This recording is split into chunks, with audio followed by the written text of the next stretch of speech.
It's amazing what they can pull off on the Master System. On the Same Master thing with System. Mortal Kombat. Mortal Kombat looks pretty good on the Master System. I had it for the Game Gear. Right, yeah. And I would like I remember being in high school and I was like begging people, dude, buy Mortal Kombat for Game Gear. I'll bring my system link, and we'll play. We could play, during passing period and stuff like that, or we could play. I was just trying to get people to play Mortal Kombat on the Game Gear, and that was pretty decent. Yeah, I did that with Lynx, and we would link up and play surfing on California games in the hallway between classes. It was just long enough of a game. What is it, 1 minute, 30 seconds to surf? That's just long enough to get, 1 or 2 rounds in. I didn't have anybody to play with Lynx. I knew one kid, but he went to a different school that had a Lynx. I'm like I'm like the last man standing with the Lynx. That's Atari's fault. That's nobody else's fault but their own. And they had kids like you and me out there pushing that for them. You know what, though? I will say that I think the accessibility of where you get these games and where you got the games, I think, killed some of the systems. For example, we love Turbo Graphics, right? You couldn't go to Target or Kmart or Walmart and get a Turbo Graphics game. You had to go to Babbage's or Toys R Us, which could have been way out of the way for some people. But if you're at Target and you could convince your mom to get you Sonic the Hedgehog on Game Gear for $25, that might be an impulse buy that, basically you might be able to get away with. Yeah, that's a great point. And I can only remember seeing TurboGrafx at Toys R Us or Babbage's. Yep. And those are 2 great places, but that's not enough. Yeah, amazing places. But it was almost like a specialty boutique place where you would have to be able to get like the and anywhere else you go, you'd be able to get Sega and Nintendo. Mm-hmm. Yep. Never Lynx, never Atari, never TurboGrafx 16. I'm trying to think right now.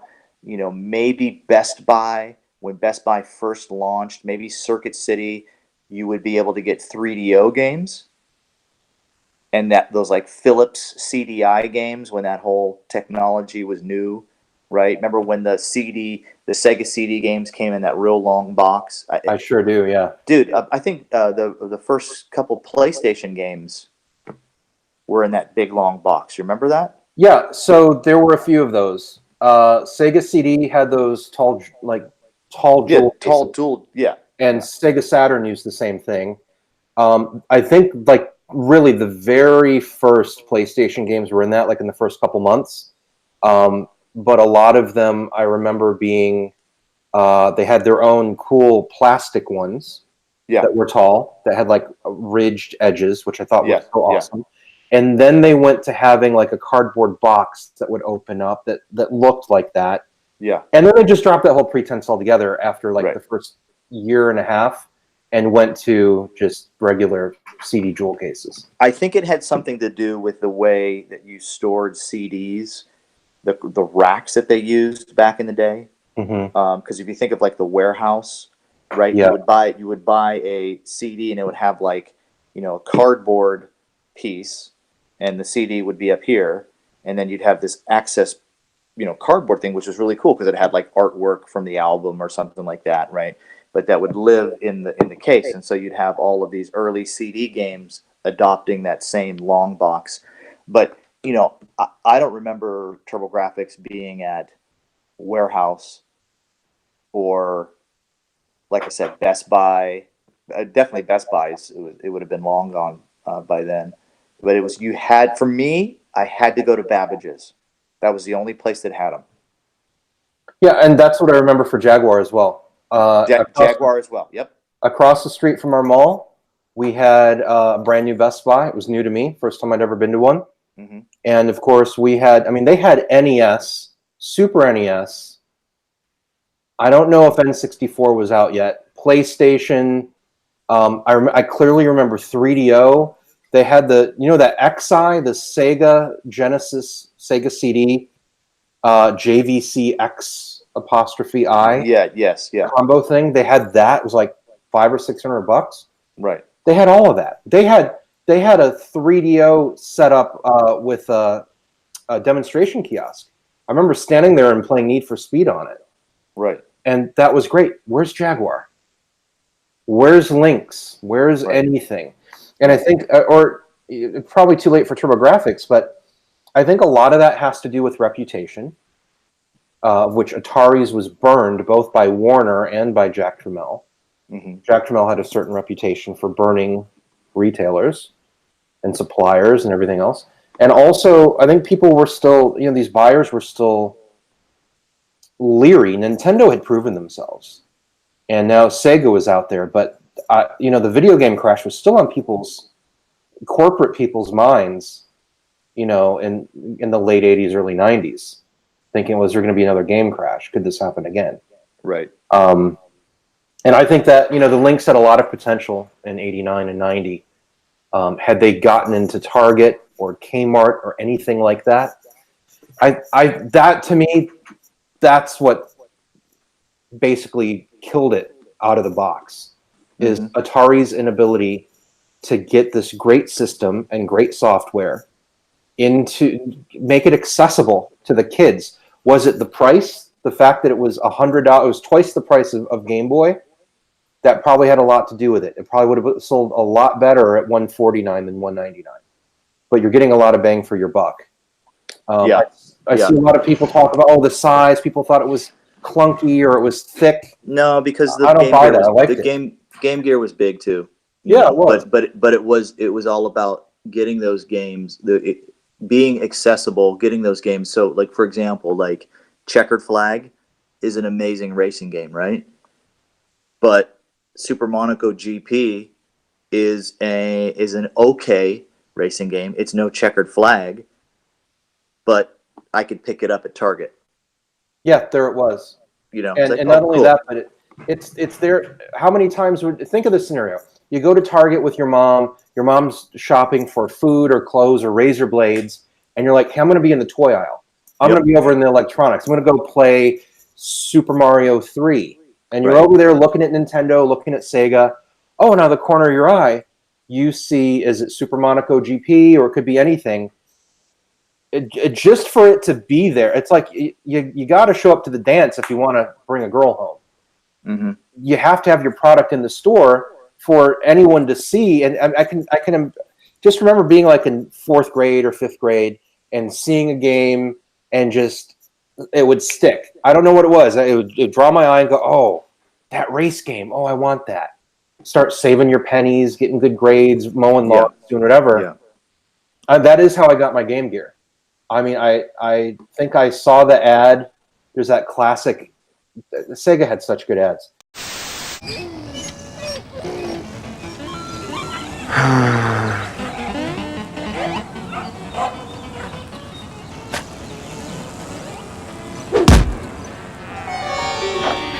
Whoa.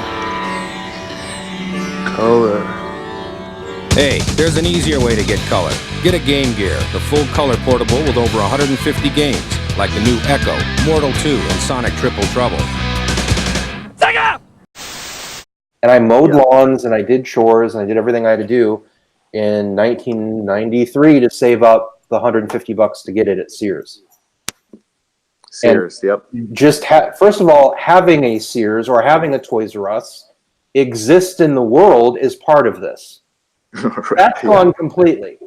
Right. For the time being, at least. Secondly, let's just say that there is a Toys R Us and there is a Sears or an FAO Schwartz or anything else, or a Target, and you're able to, you're Atari, and you're able to cut a deal to get your product on the store shelves. And that was it, man. Store shelf space was getting tight. That was another thing. Everything was empty in '85. You get Nintendo, You can still have some room for Atari and Sega, but by the time TurboGrafx 16 rolls out, or you got Game Boy, Super Nintendo's rolling out, Game Gear, that square footage in the it starts store, getting a little yeah, crunched. Yeah, and you would know that more than anything working at Toys R Us. yes. You know, the rollover of all the products that, hey, this isn't selling. Okay, this needs to go, and this. I don't work at Toys R Us now. I worked there back in the day. You worked there. I worked there. Past tense. Yeah. Hey, funny story about Toys R Us. So, one of my assignments in class, I have my students write a script, and they have to be, it's like 5 pages, and it's one of the scenarios is like they're either trapped in an elevator or they're at a high school reunion. They're coming back like 10 years from a high school reunion. So most of the time when they do the high school reunion thing, it's like, oh, hey, good to see you again. You're I'm a doctor now, or I'm a spy, or I work for the government. And this one kid was freaking hilarious, dude. Super serious about it too. But he's like, hey, how's it been going with you? How's it going? And he's like, oh, I'm really good. I'm the manager of Toys R Us right now, and I get all of the wrestling toys. I get as many wrestling toys as I want. So that's pretty good. And it was just like, it was freaking hilarious because all these people were like a doctor, a spy, worked for the government, and this kid's like, oh, yeah, I'm the manager of Toys R Us. Get all the wrestling toys I want, That's hilarious. That's funny. But what was I watching this weekend? I think I was watching Gaming Historian, but I think it was the one on Rob the Robot and how they used that as a Trojan horse to bring the NES, and that brings you back to a time where you realize just how damaged Atari's reputation was to these buyers at these stores, that Nintendo had to come up with some kind of Trojan horse. Well, it's not a video game system. It's an entertainment system. It's not a video game. Right. It's not a game cartridge. It's a game pack. And it's like a little VCR. That's just what you need to play with Rob the Robot and the light gun. And then you see all these people to go out and do this and get this set up and come up with these programs to boost confidence in this no-name company from Japan trying to sell video games in a collapsed market. And Rob the Robot, was that kind of a piece of junk? It was loud and noisy, and it wasn't much fun, but it looked cool. Mine never worked. Yours never worked? No. It was the torso was installed backwards. Wow. I've never heard that. And I ended up trying to get it to work. I just put it in the box, and I put it up in my closet. 2 years ago, my dad said, hey, do you want to sell this thing? And brought down the Rob the Robot in the box with everything in it. And I'm like, yeah, because I don't really collect Nintendo. I put it on eBay, and I sold it for $650, and it sold in 30 seconds. Wow. It was like an instant sell. Damn. About that Nintendo setup, though, I remember seeing that glass case with the light. It was like top lit, had Rob the Robot, had the whole pack there, right? That was the one that I got for Christmas. But I remember seeing it prior to Christmas and like pressing my face up against the glass and looking at the robot and looking at the gun and I was like blown away. I couldn't believe what I was seeing.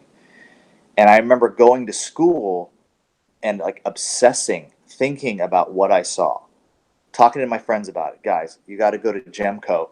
They have this setup, this Nintendo thing, because prior to that, everything that I played was brown and wood grain and gold. Yeah. Yeah, and you know what? And that's part of this. The gaming industry was going through a crucible at the time.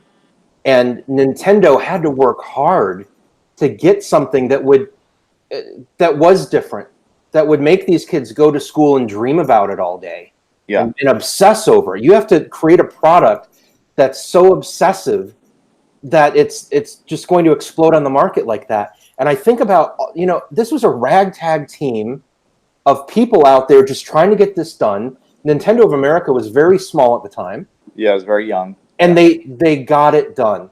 They found a way. They got it done in the face of this collapsed industry. They went out there and hit the reset button on everything. And I see that, and I look at these people working hard. And then, I can't help but think of. But you know what? You know what helped them was that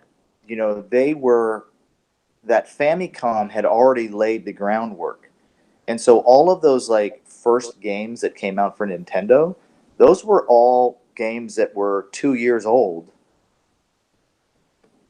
already in Japan, like baseball, soccer, black box games. Those were older games. They sure, yeah. So they had some games that were a year or two old, but the system, the Famicom system in Japan, it was not an American looking. It didn't have American appeal. That had to be redesigned.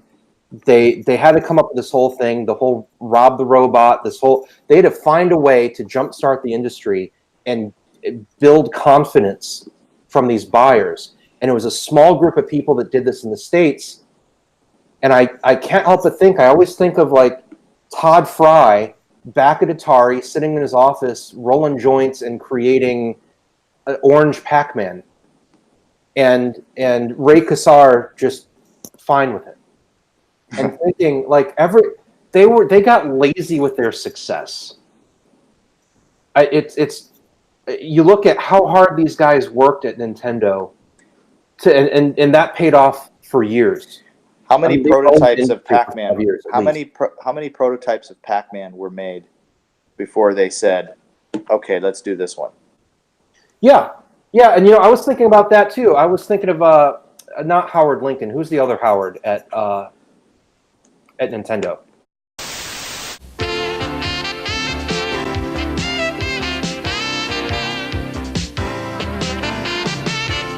This man's playing games for a living. Tonight on Evening, we meet Howard Phillips. His job with Nintendo has him playing video games 8 hours a day. Last year, the Nintendo Entertainment System became America's hottest-selling toy. Video game fever is sweeping the nation, and Nintendo is reaping the profits. Morning. Nintendo's success can be attributed to the popularity of their games, and the man in charge of picking those video hits is 30-year-old Howard Phillips. Sherry, can you hold on my calls, please? Thanks. His official job title is Product Analysis Manager, which is really just a fancy way of saying that Howard plays games for a living.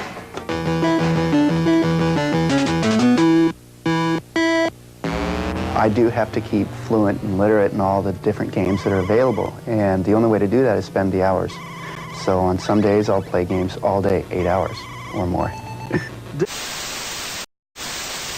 They would send him Super Mario 2, the original, the Lost Levels. Yes. He just opens up a box from Japan one day, it's in there, puts it in, and immediately gets a power-up mushroom that kills him, a poison mushroom. It's like, this is really difficult, this isn't fun, American kids are going to hate this. Right. It took one man to go to the head of Nintendo of America to get something else figured out. Who was that guy at Atari? Was there that guy at Atari? Well, who was Atari bouncing their ideas off of? Well, right. Focus groups of kids or what? I mean, it just... Yeah. And they're like, hey, this one's done. Get it out. Wrap it up. We're done with this one. Okay. See ya. Out of the 10,000 people that they had working there, how many of them are marketers? How many of them are actual game designers? Probably more than I'm thinking. You're the 2600 and the Atari 8-bit computers, and there's some overlap there with the 5200. And of course, the engineers, the hardware engineers. How many of these... I've run into so many people that are, oh, I work, and these are older men. I worked at Atari. Oh, I was in marketing. It was like a bunch of Harvard MBAs getting overpaid to run this thing in the ground and come back and say, well, can't you make a shopping cart game for the girls? Where was, and you literally had Nolan Bushnell creating Androbot.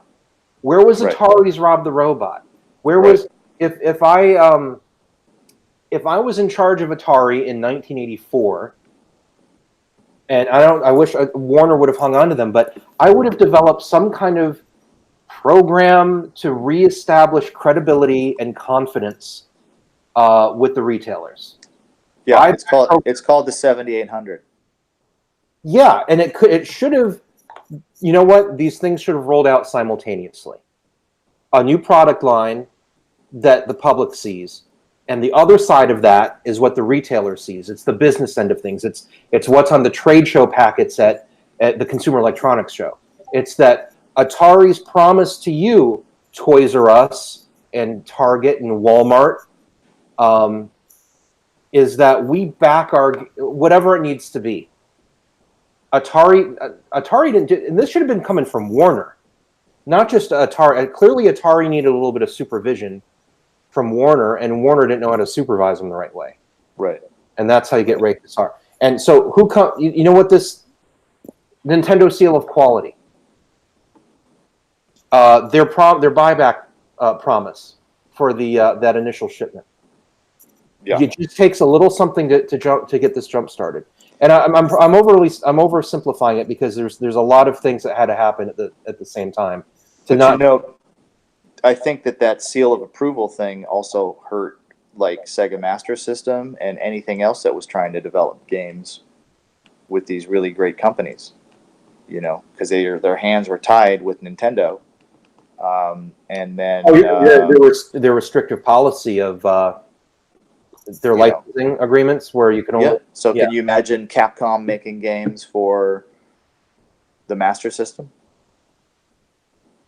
Konami.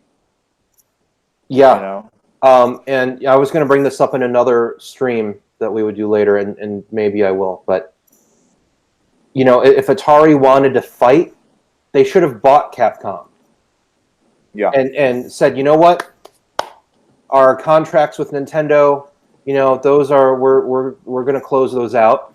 And guess what, folks? Mega Man is an Atari 7800 exclusive, and it's going to be on a cartridge that has the chips and the audio and the graphics capability to do it. The Pokey chip.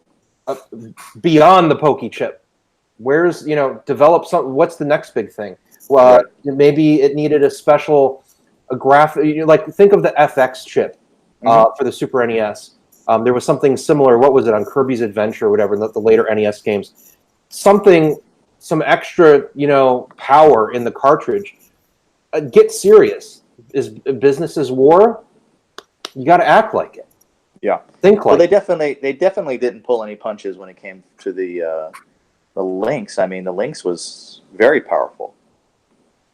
You know, but Sure it just took them that long to of course they took it from Epix, but whatever. You know? Right, and so by this time Atari is run by Jack Tramiel, who also didn't have the best reputation with some retailers. Yeah. And I'm not just so when I bring up the Nintendo seal of quality, I'm not saying so much about their restrictive licensing agreements, although I can understand why they did that in the beginning. They were trying to prevent what happened with the 2600 with... Right. You didn't just have Activision, you had everyone in the world trying to make games for the system. But just whatever they needed to do to give the confidence of the buyers to get it in there. The Lynx is one of my favorite video game systems of all time. Not just handheld, of all time. Those chip tunes, those beautiful pixelated waves, there's nothing like it. Beautiful. Where Atari's biggest failure with that is, you know, Target not having the confidence to put this on the shelf next to the Game Gear. That was the point you made 10 minutes ago. Yeah. Yep. Agreed.